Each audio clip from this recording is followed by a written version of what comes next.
This, all of the cannabis is one of the perfect examples, and that I love to bring up in regards to its diversity of its aromas and what it can provide. And this chart is a perfect example. So if you guys want to look at this and pass it around, you're welcome to. Pass it. And then this is thank you. This is guava. This is specifically red guava. Yeah, this is guava. You can take out a little piece and pass it around. You're welcome to grab a piece of guava. Yeah, please. Oh, wait. Anything I'm passing around, you're welcome to. I did not nibble. You're welcome to nibble on. Yeah. I can bring a little bowl too if you guys would like to pass it around and pass it on. Anyone else trying to? Yeah, don't skip me, bro. Hold up. This is a variety of guava that comes from Redmond, Florida. It's like So I was trying to get 50 we words. really try to promote this guava. The majority of this guava is here in the United States comes from Brazil, not from South America. Thank you. Sorry, what they done already. Like that's Florida. We grow amazing guava. That's like, you know, you guys get your peaches elsewhere, and some of the best peaches are here. Right? Right. So, this is red guava. This comes from my friend George. He owns the farm. I was actually able to go over there and pick these guavas, slice them up, and put them right in the dehydrator. Wow. Can you try to explain the aroma? What are you getting from this? Is it familiar? Definitely candy, citrusy, Okay. part. Okay. Yeah, I was gonna say a little sour. Okay. So, flavor. We're discussing flavor right now, or rather, taste. We're discussing taste. The difference between taste and flavor. Flavor is the amalgamation of sensory experiences that create flavor. So it's taste, texture, aroma. That's what people refer to as the flavor profile. So you hear, oh, the flavor profile. It's like, well, it's because they're referring to something that has that standard or that ideal. Taste, the tongue can detect 5 tastes that we know of right now. So it's sweet, sour, bitter, salty, and umami. Umami means deliciousness. Johnny loves that one because he still can't figure out what umami means. He loves using it in just various ways. It's an intangible concept. Yeah. I usually get it meaty stuff, so.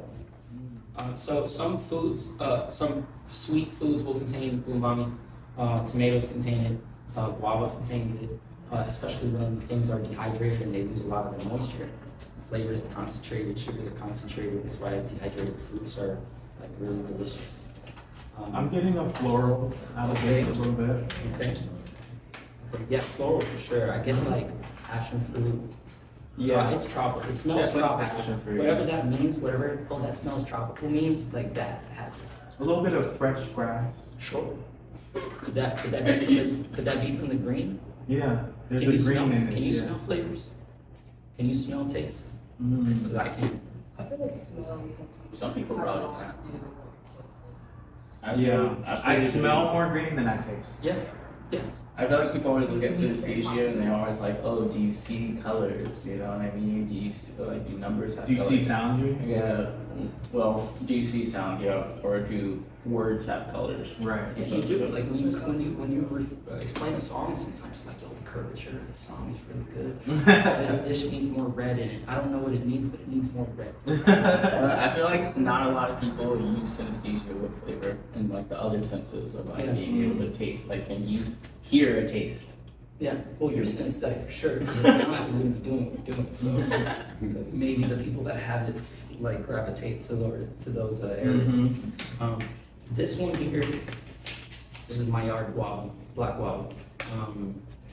Pop this one open. Ooh. So I'll do the honors. my yard chamber is it's like a rice cooker. It's temperature and humidity controlled. But my yard There's a rip on the side. the Maillard reaction is what causes things to turn golden brown and delicious. So like when you're searing a steak or you're browning some food, it turns golden brown. It's the Maillard reaction. It's like the caramelization of certain proteins that are this dark, rich, delicious color. So what we're looking at right now is actually, can you put some on here? Pass them around. Whoa. No, that's guava. It's the same exact guava. It smells like figs or dates. The first one went through dehydration at around 105 degrees Fahrenheit. This one is going through my yard. It's very tough. Yeah, I'm like trying to take a piece so that I don't eat all of it. Maybe I can crack some in the back. Yeah, that's hard. I'm excited though. You said it smells like fig. Mm-hmm. Yeah, it's giving me fig, raisin, date fig.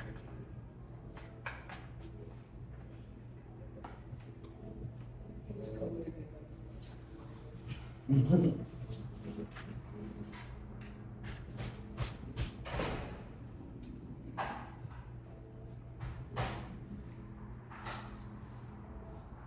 Do you use like spices like cinnamon, nutmeg, In my coffee?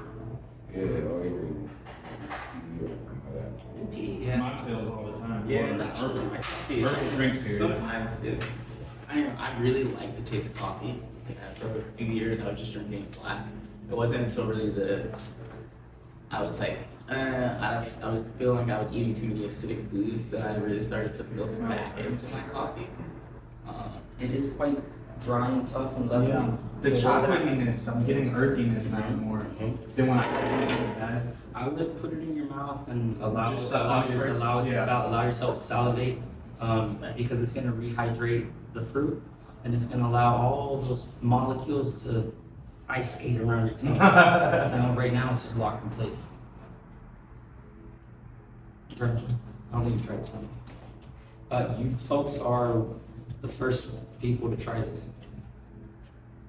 My well, it's Where not did it come from? Redland, Florida, my hometown. My friend George owns the farm. So he like mixed the genetics of, or how does it come into being? Redland well, Mhm. it's been regionalized. Oh wow.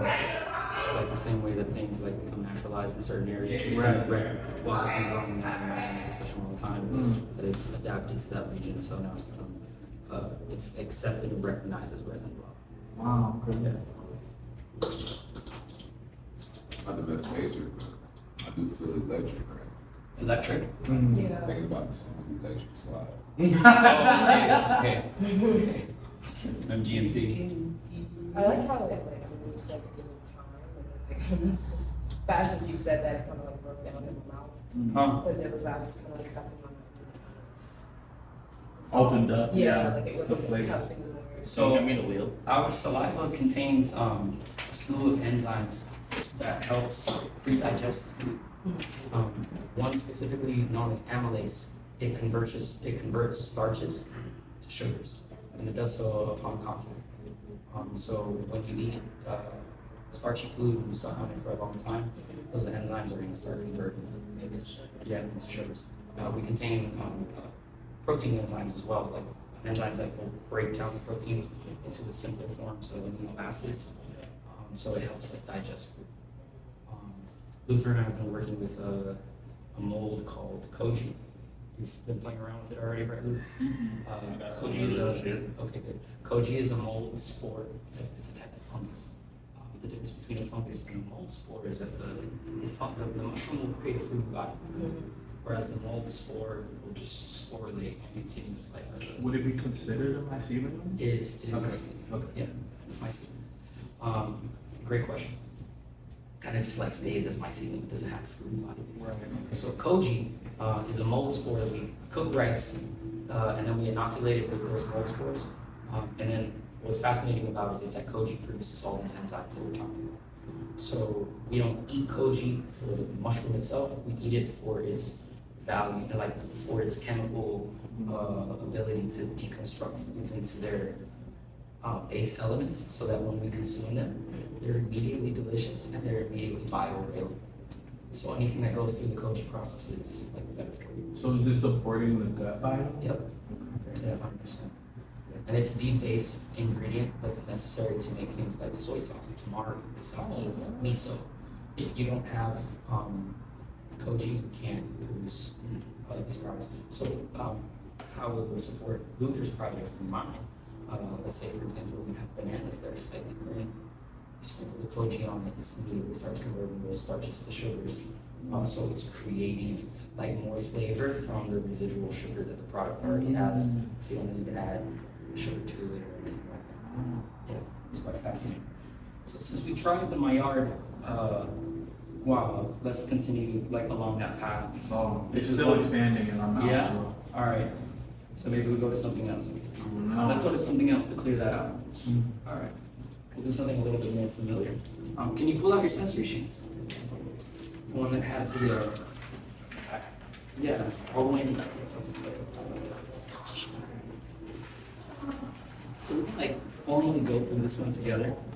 And then each one of us can just add what we're seeing, or just please like speak out loud as you like. I'm getting now. Just get this and pass it on. You're talking about as well.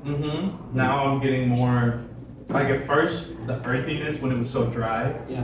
but now it's becoming sweeter and like more of like a fig or Like a date. I got raisin. yeah, like a fig and raisin together. 100%.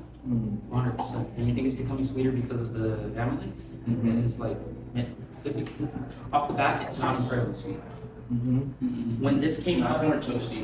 when this came out, the out of the fermenter, it released maybe like 8 ounces of like a molasses type liquid at the end that has a texture of like honey and molasses and contained the majority of the sugar.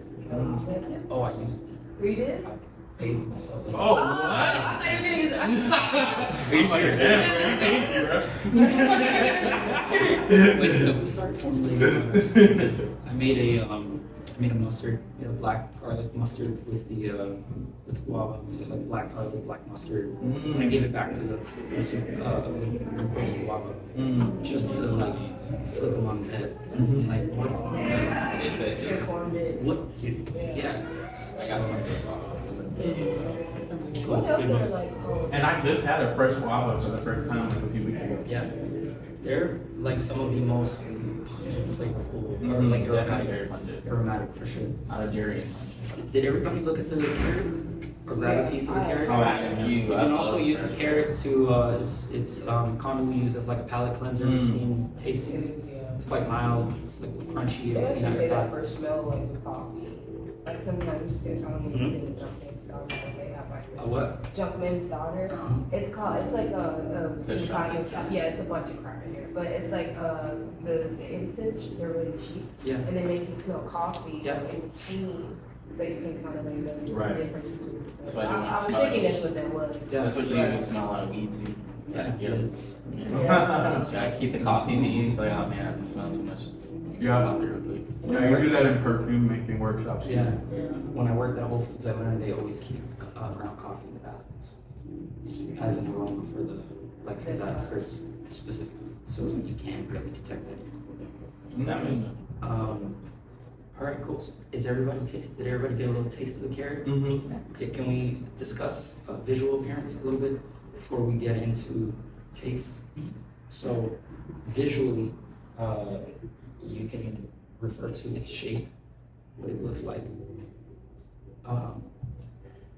Typical of the carrot or of anything that you're looking at. Like we're gonna now go through like appearance and exactly like what it is that we're looking for on that one there. So the visual characteristics of the products, such as shape, size, and uniformity. This is important when you're dealing with, let's say for example, you just made a batch of a simple syrup and you got 100 bottles coming out. So you want to make sure that all of them kind of taste similar, or they're meeting the standards specifically that you're going for. If you're developing a recipe, or even if you're just tasting products to see which one is best for you. If you're looking for a specific, if you're trying to cook a specific food that you want to end up with a specific texture at the end, you're kind of looking at it in all of its senses, across. This is really to get you in touch with individual ingredients. Because oftentimes we're just getting the ingredients and chopping them up and putting them together in something else, and it's like, hey, what does a carrot taste like? What's an onion taste like? What are the nuances of a pea or a guava? So this can like really slow you down and force you into just understanding what it is and why it is. So then after appearance, we can move into color. Color is going to dictate a few things. The color of the food can dictate its nutritional density, can dictate how fresh it is, dictate, you know, if it's been refrigerated or if it's been left at room temperature, it starts to lose texture. You can see that kind of the way it crinkles or loses its color. Similar to, check the eyes or the gills of a fish to make sure that they're super fresh, or a mushroom to make sure that it doesn't really have any slime or anything like that. Next is aroma. So we're just like looking for the fragrance of the carrot. And if you can pick up anything in there, carrots are slightly, they have like a very slight vanilla note. Sometimes sweet, mostly sweet. Break it. Yeah, break it, smell it, kind of get a little bit more. Get like a earthy, woodsy feel to it too. Big facts, big facts. Right on the, hit the nail right on the head with that one. You know what actually like blew my mind is carrots are like really good for your eyes, and it actually kind of looks like. You see that? Right. Yeah, which is like nuts, but it's like maybe even from like the smell, it kind of, it honestly reminds me of, like, I would say like rain. Rain? Yeah. Probably because of like the water. Like I don't know if it Yeah, I has think water. carrot juice is a thing. Yeah. Right? But it definitely it's like a mixture between rain I love your answers. Thank you for answering that way. Because you just pulled that one out of your and this. yeah, but that's how I really Yeah. feel though. Like it's Good. like a two-way street. Yeah. I mean, most things are like over 90% water, right? Yeah. Whatever it may be. So that's really cool. And yeah, the fact that it has, you know, that it has the benefits for the eyes, and then you can actually see that in the plant too. There's a lot of correlations, and really you only pick that up when you slow down. Right. Yeah, things like this. So that's really cool. I'm glad you're able to pick that up. What about for taste? What are you guys picking up for taste? So remember the 5 tastes: sweet, salty, bitter, sour, and umami. Sour would be something like vinegar, lime. Salty, obviously, is salt. Sugar is sweet. It has like a little bitterness to it. I agree. Like raw food in general sometimes can be a little bitter, a little. I'd say it's sweet, followed by bitter. If not bitter first, then sweet, depending on the carrot. I taste the salt in it too. You'd say salt. Sometimes you can taste salt in foods that you don't anticipate them being salty. I think that has to do with their nutritional density as well. What was that? The minerals, yeah, definitely Yep. it's sweet than bitter. It's Yeah. like the average time. I feel like more minerally than salt. Yeah. Minerally, that's good. Right, yeah. That's a good That's a description. very good description. It's like the vegetable stuff. Yeah, right? Yeah, like they're picking up so much more in the dirt than the stuff that grows up top, right? It's fascinating how it transfers. All right, cool. So then we have visual texture. So this could be like, it looks raggedy, it looks rough, it looks crinkly. Potato chip might look a little ragged on the edges or have like some blisters, some bumps. It's really just. These carrots, I saw stars. I read about that earlier, but I don't know too much about that. The star in the carrot. yeah, like when I looked in the design of it, I could see a star, Mm. like a starfish. The star fish. I see like those kid stars where they're like more like an asterisk. Yeah, just like that. Yeah. It could be from like the carrot being cut and broken, Mm-hmm. like into shards, because it's not, like it does have a lot of water, but it'll grab like wood, as Yeah. opposed to like a leaf or something that's, you know. I feel like carrots have like a natural beauty to them, opposed to like an apple where it's more like you consider like more like modern beauty, where it's like, you know, smooth and it's polished. Where carrots are like when things just kind of like happen by itself. You know, it's like simplistic. Carrots me kind of fugly too, but still the fugliness is beauty. Yeah. With The short, those weird carrots. Yeah, those, like, yeah. Ones with that look like they have arms and legs. I love those, yeah. Like it's those pretty like- because it's unique. Right, and then we have texture in mouth, which can refer to crunchiness if it's stale. It's definitely crunchy. Yeah. If it's mushy, if it's soft.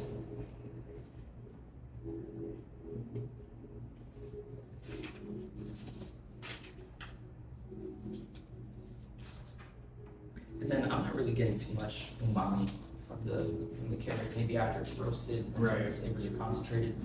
But right now, mostly just bitter and sweet. Alright, so we'll move on to the lime next. And I want to make sure that you guys get a nice aroma of the skin as well, and then eat some of the lime, and then focus on, just again, what you're feeling, sensations that you're feeling through smell, sensations that you're feeling through taste. There is a very sensual experience, especially once it starts bringing in elements of nostalgia. Yeah, That's one of my favorites. it's good. Yeah. Ooh, these are good. Got the lime for you.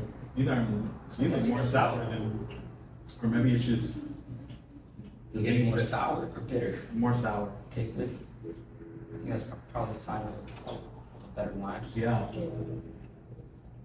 I had some bitter lime before. Yeah. It kind of confused me sometimes on my way. They're bad, like they don't have juice in them. Yeah, it's like it does what it needs to. But definitely wakes you up. Right. It's zesty. You getting any sweetness from it? That's There's a little sweetness. Mostly sour. What about like visual appearance? How would you describe this? Right?